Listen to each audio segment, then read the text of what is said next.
Opa, salve, salve, aqui é o professor José Braun, estamos aqui na pegada do Código de Processo Penal, porque aqui o direito é reto, direito e reto, especificamente sobre prisão e liberdade provisória. Vamos lá, vamos que vamos na questãozinha. 2016, Polícia Militar de Minas Gerais, aspirante da Polícia Militar. No processo penal, as medidas cautelares de natureza pessoal são aquelas medidas restritivas ou privativas da liberdade de locomoção adotadas contra o imputado durante as investigações ou no curso do processo. Renato Brasileiro de Lima, 2011.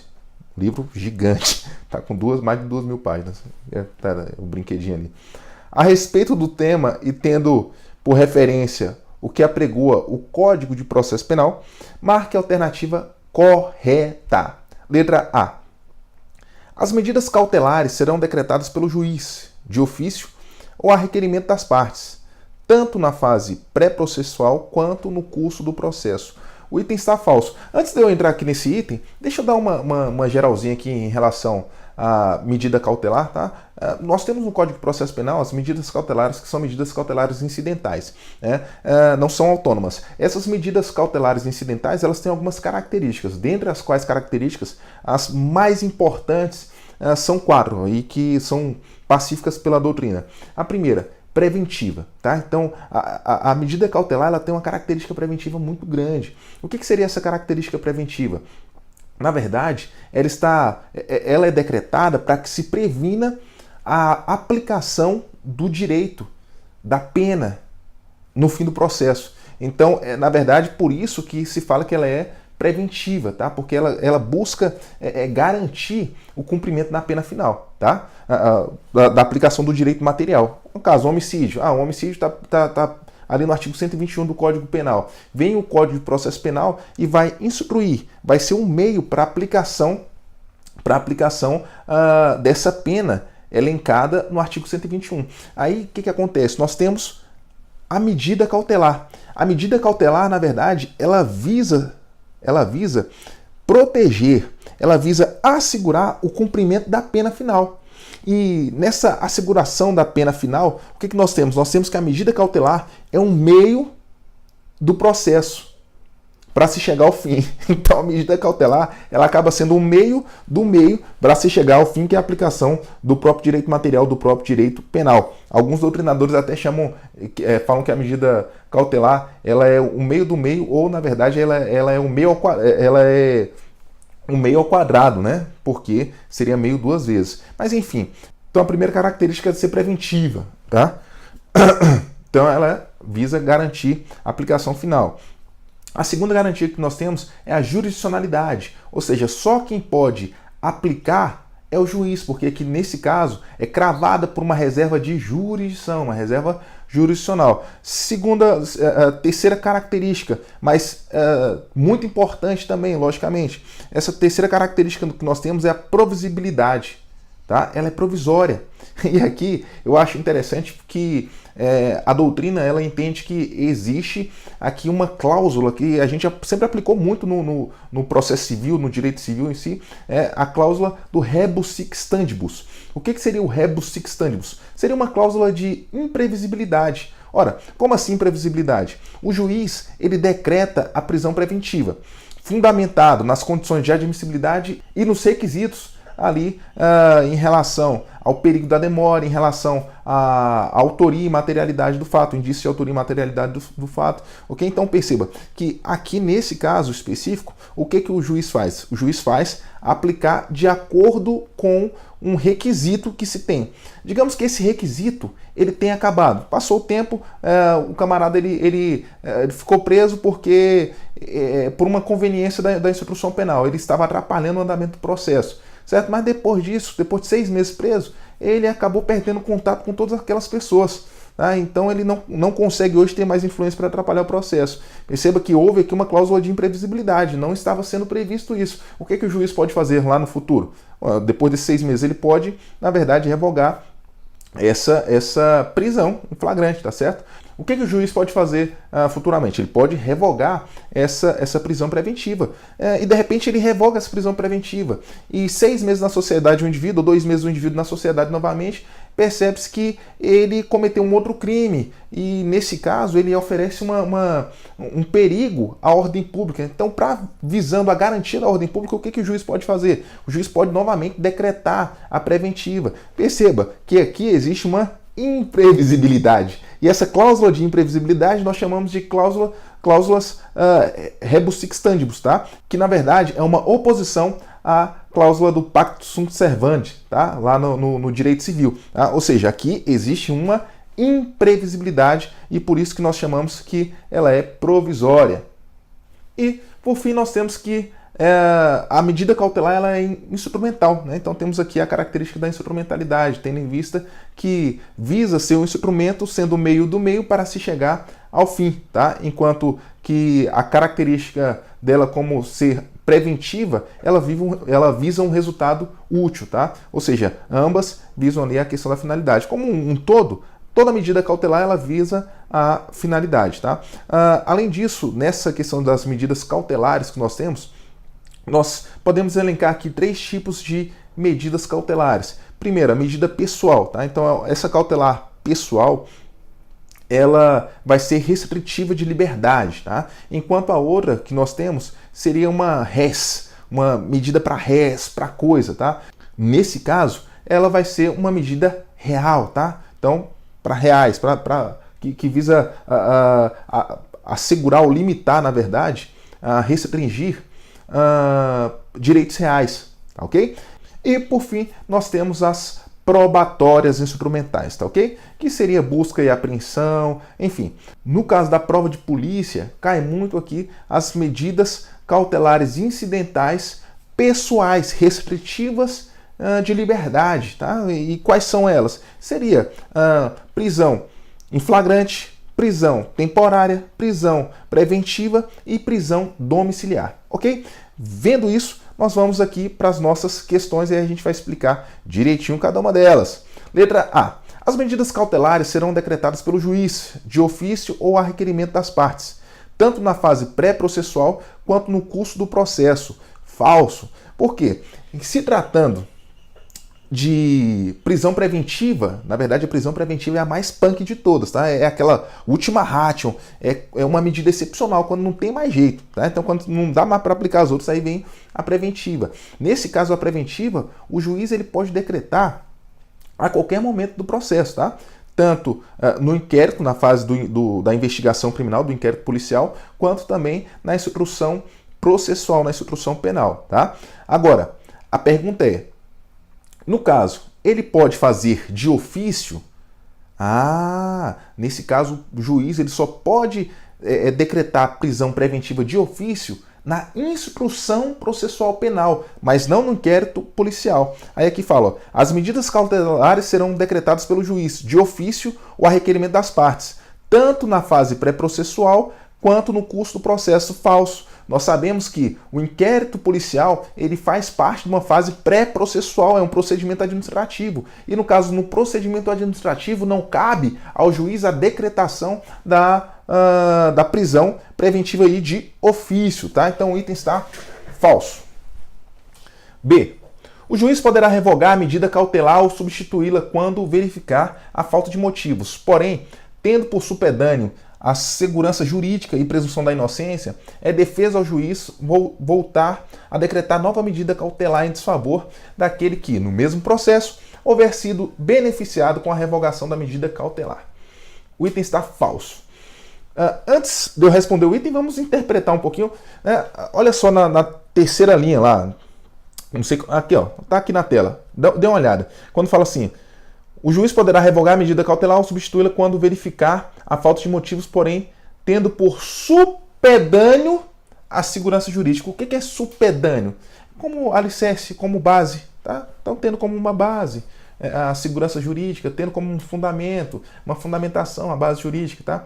E presunção da inocência. É defesa ao juiz voltar a decretar nova medida cautelar em desfavor daquele que, no mesmo processo, ó, fala assim, é defeso. Só voltando, é defeso. O que é defeso? É proibido. Então está falando assim, é proibido ao juiz voltar a decretar nova medida cautelar. Essa é a palavra defeso, tá? E cai muito em prova, tome bastante cuidado.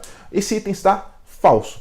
Por quê? O que nós acabamos de verificar dentro da característica da provisibilidade? Tá? Nós verificamos a cláusula da imprevisibilidade, ou seja, a cláusula rebus sic stantibus. Significa que o juiz, a qualquer momento que aqueles fatos, que aqueles requisitos não estejam presentes, que aqueles requisitos garantidores da prisão preventiva estavam presentes, se ele deixar de estar, o juiz ele pode revogar a prisão quantas vezes assim achar necessário. É o que diz também o artigo 282. Vamos lá, coloca na telinha, vamos lá comigo.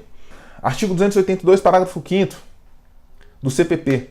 O juiz poderá revogar a medida cautelar ou substituí-la quando verificar a falta de motivo para que subsista, bem como voltar a decretá-la se sobrevierem razões que a justifiquem. Certo? Ou seja, o item está incorreto. Pessoal, o fundamento da letra A que nós acabamos de fazer está lá no artigo 282, parágrafo 2º, tá? Beleza? Próximo item, C. Em se tratando de medida cautelar diversa da prisão, o Código de Processo Penal veda a sua aplicação cumulativa e tal vedação constitui-se em garantia do jurisdicionado em face do poder punitivo do Estado. Bom, o item está falso. Como nós verificamos, dentro da medida cautelar nós temos aquelas que são restritivas, que são pessoais, são restritivos de liberdade. Dentre essas restritivas de liberdade, nós temos as prisões, que nós falamos agora as 4, prisão em flagrante, prisão preventiva, prisão temporária e prisão domiciliar. Nós temos as diversas da prisão, tá? Então perceba, restringe o direito pessoal, tá? Então restringe a liberdade, na verdade, pessoal. Porém, são diversas da prisão. Exemplo, entrega de passaporte, proibição de se aproximar da pessoa, proibição de frequentar um certo local, tá? A obrigatoriedade de uso de tornozeleira eletrônica, tudo isso são medidas diversas da prisão. E além do mais, nós temos também a liberdade provisória. Nesse caso específico aqui, da letra C, falando em se tratando de medida cautelar diversa da prisão, então nós estamos falando dessas aí, tá? São várias outras, tá? Previsto lá no artigo, salvo melhor juízo, 319 e 320. O CPP veda a sua aplicação cumulativa e tal vedação substitui-se em garantia jurisdicional. Falso. Olha só o que diz lá o artigo 282, parágrafo 1º. As medidas cautelares poderão ser aplicadas isolada ou cumulativamente. Ponto. Acabou. Tá? Então o item está falso. Próximo. D. As condições pessoais do indiciado ou acusado têm o condão de influenciar o julgador quando da aplicação das medidas cautelares de natureza pessoal. Certíssimo. Veja só. Lá no artigo 282, inciso 2º do Código de Processo Penal, diz assim: deverá ser observada a adequação da medida à gravidade do crime, circunstâncias do fato e condições pessoais do indiciado ou acusado. Então preste bastante atenção, isso é levado em consideração. Logo, o item correto aqui é a letra D de dado. Vamos para a próxima? 2016, Polícia Militar de Minas Gerais, aspirante de Polícia Militar. No que diz respeito à prisão, marque a alternativa correta. A. Lavrado o auto de prisão em flagrante e não havendo preso indicado o nome de advogado, a autoridade policial, ao encaminhar os autos ao juiz, também encaminhará cópia integral ao Ministério Público. Opa, o item falso. O que tem a ver a falta de advogado com o Ministério Público? O Ministério Público, na verdade, ele vai ali, ele vai na acusação. A realidade, a grosso modo, é esse. Tá? A proteção da sociedade, não a proteção do indivíduo, da defesa do indivíduo. Quem que defende o indivíduo? É a defesa técnica, é o advogado. Nesse caso, se ele não tem advogado, qual é a advocacia pública que faz isso? Qual é o advogado público que faz isso? Tá? Que defende o vulnerável? A Defensoria Pública. Logo, não seria cópia integral ao Ministério Público, e sim a Defensoria Pública. É o que está estabelecido no artigo 306, parágrafo 1º do Código de Processo Penal. Diz assim: em até 24 horas após a realização da prisão, será encaminhado ao juiz competente o auto de prisão em flagrante e, caso o autuado não informe o nome de seu advogado, cópia integral para a Defensoria Pública. Tá? Para a Defensoria Pública. O Ministério Público ele recebe o comunicado, tá? Mas a cópia integral é Defensoria Pública. Então o item está errado. B de bola. A homologação do auto de prisão em flagrante pela autoridade judiciária, indicando cuidar-se de prisão legal, não é suficiente para que o preso permaneça acautelado no curso da instrução criminal. Verdadeiro, pessoal. hoje não se prende mais ou não se deixa mais preso por conta de prisão em flagrante. Você vê que no caso de prisão em flagrante, ele é o preso, ele é apresentado em 24 horas para a autoridade. Dentro dessas 24 horas, o que a autoridade judiciária ela vai fazer? Ela vai verificar, de acordo com a Constituição, ó, lá na Constituição, ninguém pode permanecer preso quando essa prisão for ilegal. Caso de prisão ilegal, o que o juiz tem que fazer? Relaxar a prisão. Então, o juiz ele vai verificar se a prisão foi ilegal. Se a prisão foi ilegal, ele vai relaxar a prisão.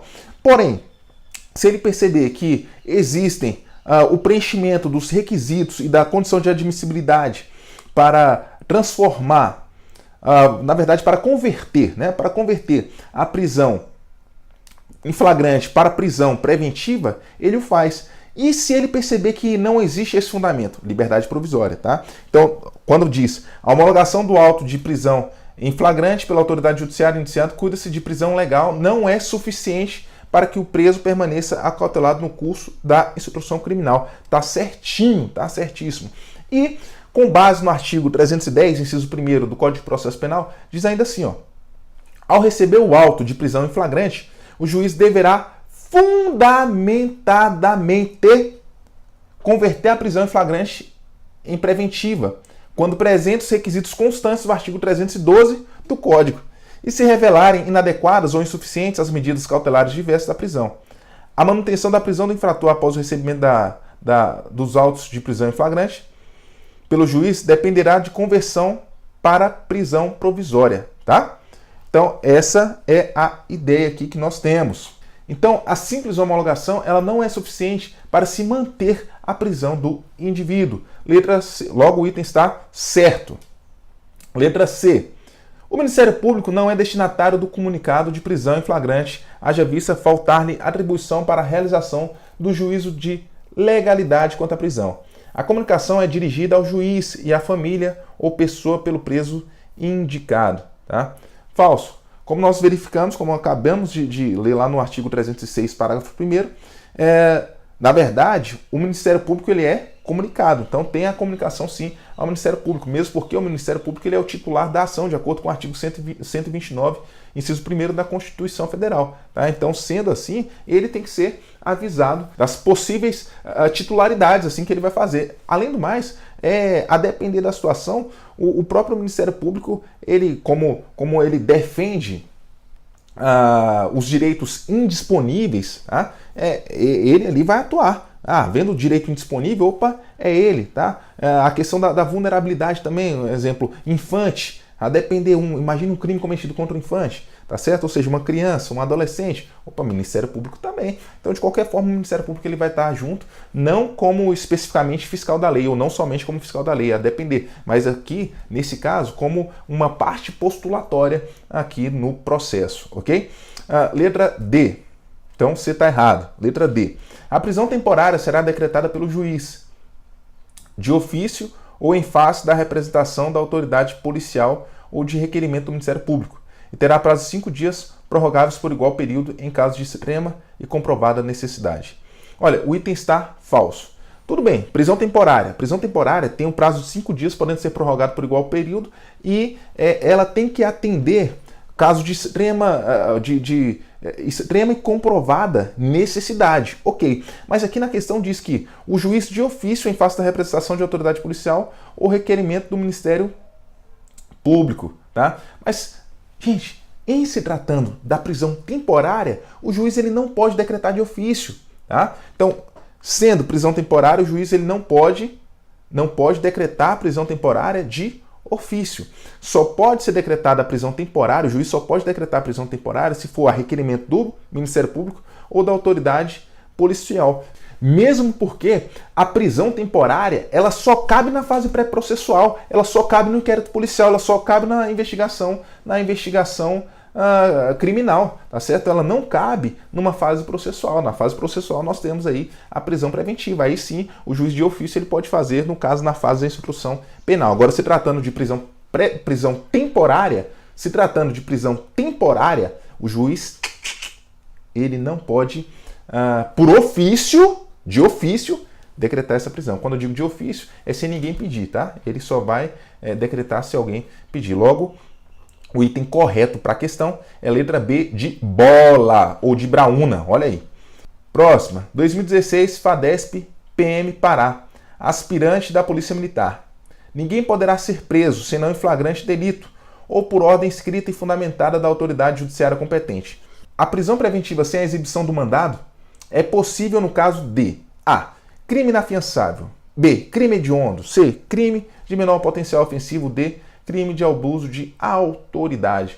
A letra correta é a letra A. Crime inafiançável. Então, em caso de crime inafiançável, pode-se ter a prisão preventiva sem a expedição do mandado. Perceba, quando eu digo sem a expedição do mandado, não significa que o juiz não tenha decretado, tá? Porque para se ter prisão só tem duas possibilidades, ou ordem judicial ou flagrante. Nesse caso, se é uma prisão preventiva, então já não vai ser flagrante. Se é uma prisão preventiva, tem que ter ordem do juiz. Então, aqui o juiz ele já ordena. Não obstante, o agente que vai executar, ele não está com mandado de prisão em mãos. Mas sendo, no caso de prisão por crime inafiançável, o próprio Código de Processo Penal, ele autoriza. Beleza. Então, o item correto, letra A. Aí você me fala assim, professor, mas calma ainda.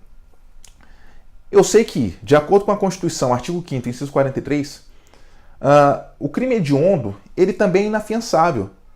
E outra, professor, estou estudando também Código Penal e leis extravagantes. Eu sei que, de acordo com a Lei 8.072 de 1990, no seu artigo 2º, diz que o crime hediondo, ele não é passivo de fiança. Ele não cabe fiança e é insuscetível de graça, anistia e indulto. E aí, professor, como é que fica essa questão? Porque ele também é crime inafiançável, então caberia aqui como uma questão correta. Eu concordo com você, tá? Mas a banca, ela considerou como correta a letra A. Caberia também a letra B? Sim.